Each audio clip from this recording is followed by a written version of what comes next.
Rebonjour à tous. Notre feuilleton de l'été continue avec la synthèse de la réponse de Victor Ferry à la première vidéo d'Analgénocide, qu'on peut aussi appeler Moisi. Cette vidéo s'appelle Je réponds au grand gourou et elle a été sortie par Victor Ferry dans la journée suivant la mise en ligne de celle de Analgénocide sur sa chaîne secondaire, l'atelier de rhétorique. Le but de cette vidéo, je pense que vous avez déjà vu la première, mais voilà, je vous rappelle que c'est donc retirer les éléments clés de la vidéo de Victor Ferry pour que nous puissions nous en rappeler quelques temps plus tard, voilà, avoir une synthèse rapidement accessible et puis retravailler un peu les éléments traités durant cet échange. J'espère encore une fois me faire un minimum, me constituer un petit pécule grâce à ces petites vidéos. Et ce sera aussi l'occasion pour Victor Ferry de voir ce qu'un vidéaste lambda retire de sa vidéo. Même si encore une fois, j'ai fait un petit travail que tous les visionneurs ne font pas. Alors avant de déclencher le contexte, je vous propose le générique. Tada. J'ai déjà vu des vidéastes.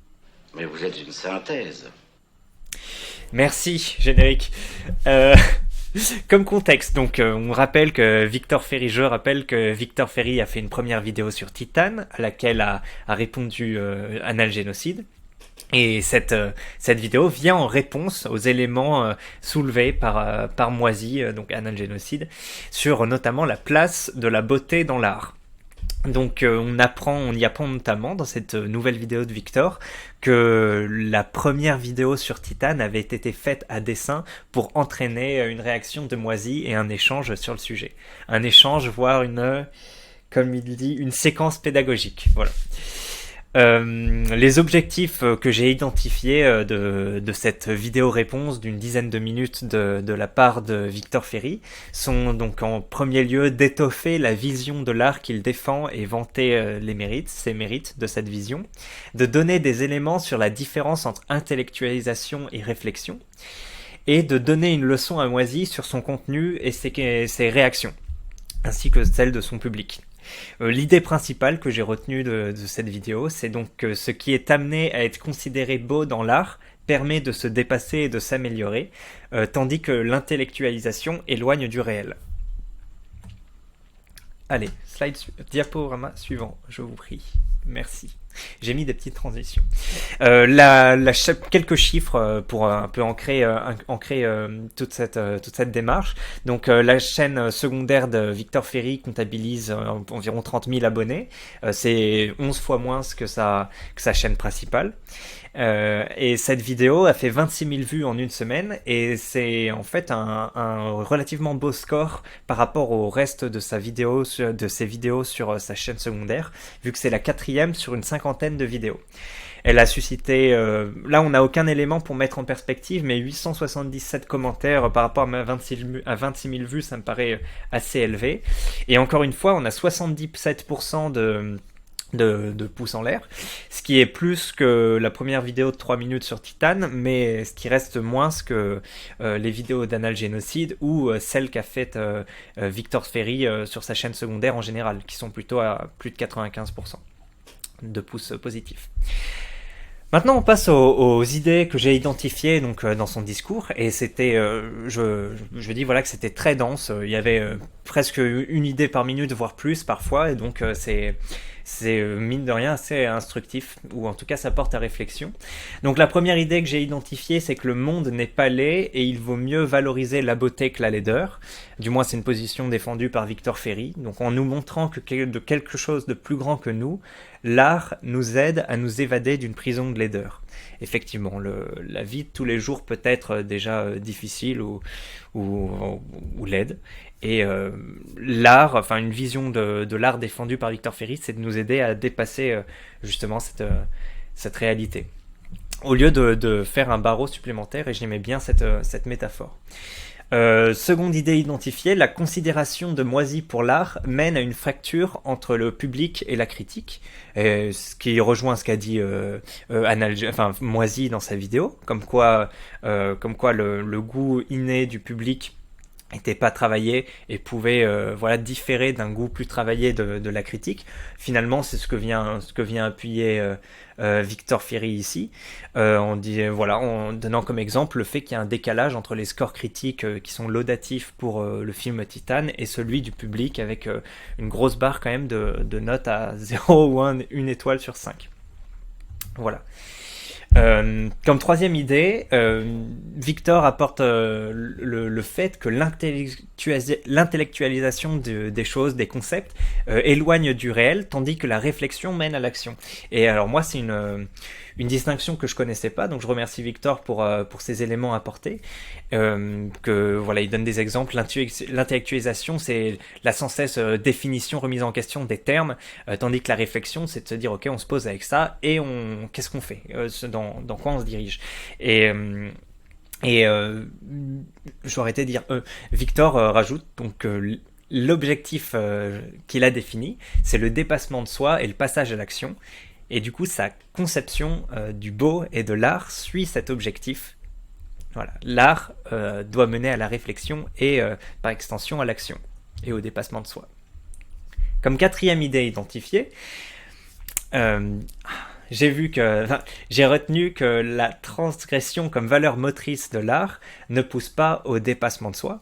Effectivement, l'art contemporain, l'art atonal ou autre, repose sur une transgression des valeurs, des limites posées autre part, comme on vient d'en parler dans la vidéo avec Moisy sur le gang des potiers qui travaillent avec du plâtre. C'est une forme de transgression, et que derrière cette logique de transgression sur laquelle repose voilà, l'art contemporain, etc., il n'y a pas la possibilité en fait de s'exprimer sur si c'est bon ou mauvais, et donc il n'y a plus de critères pour hiérarchiser.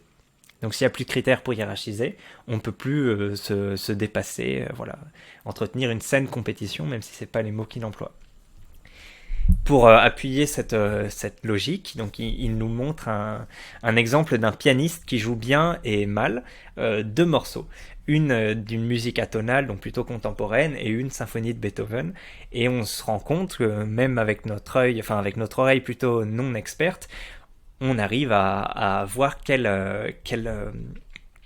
morceau parmi les deux de l'art tonal, de la musique tonale, donc Beethoven, est bien joué, et lequel on n'arrive pas par contre à différencier les deux musiques atonales. Comme cinquième idée identifiée, la beauté est ce qui nous plonge dans une humble admiration. Et là, c'est une définition que nous apporte Victor Ferry. C'est la définition qu'il choisit pour l'art. Conscience. Il apporte plus de détails donc à cette définition en appuyant le fait que l'art nous fait prendre conscience de la différence entre ce que nous sommes et nous pourrions être et ce que nous pourrions être si nous nous cultivions. L'objectif d'une œuvre d'art belle, c'est de nous faire prendre conscience de la différence entre ce que nous sommes aujourd'hui et de ce qu'on pourrait être si on est toujours dans une logique de déplacement de soi. Il faut peut-être que j'écrive des phrases un peu moins difficiles parce que c'est difficilement régurgitable, même si la phrase n'est pas excessivement difficile. La musique, sixième idée identifiée, la musique contemporaine séduit la critique mais pas le public, nous manquant d'un art académique populaire. Effectivement, ça rejoint donc le test sur la musique atonale, sauf que là en plus il y a la dimension que le grand public ne s'intéresse pas à cette musique atonale, et de même que les artistes eux-mêmes doivent plutôt être enjoints à y jouer et n'y jouent pas par eux-mêmes. C'est un échec pour Victor Ferry, et comme un axe de réflexion, pour arriver à trouver un art académique qui soit populaire, il propose d'arrêter de considérer l'art avec une ironie désabusée. L'ironie désabusée, c'est la posture que prend selon lui Moisy ou ce genre de posture critique. Comme je pense que c'est l'avant-dernière idée identifiée, il n'est pas ridicule de considérer que nous avons un sens inné de la beauté, que le beau peut se retrouver là où se tourne le regard des gens, puisque nous avons un sens inné de la beauté. Et donc en valorisant ce sens inné de la beauté, Victor Ferry nous dit aussi que lorsqu'il est trop grand, le décalage entre ce qui est jugé beau par la critique et par la majorité est problématique. Il y a une rupture, voilà, il y a une rupture, je crois, qui ne s'étend pas là-dessus, mais en tout cas, il y a une rupture qui n'est pas féconde, féconde dans le sens où on ne peut pas travailler sur le dépassement de soi, etc. Comme huitième idée identifiée, il n'est pas agréable et trop chronophage de répondre à Moisy. Effectivement, Moisy, donc la chaîne d'Analgénocide,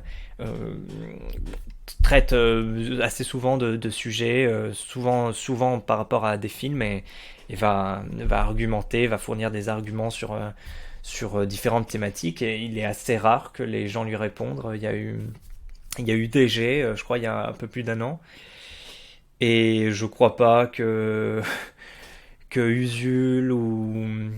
Usul, Icarion, tout ça, lui ait jamais répondu. Stéphane Edouard a fait une parodie enfin, c'est même pas une réponse, il était à 100 km, enfin voilà. Mais oui, c'est vrai que c'est relativement rare que les gens y répondent. Et Victor Ferry dit que c'est pas forcément parce que les gens manquent d'arguments ou autre, mais c'est parce que c'est pas agréable et trop chronophage de lui répondre.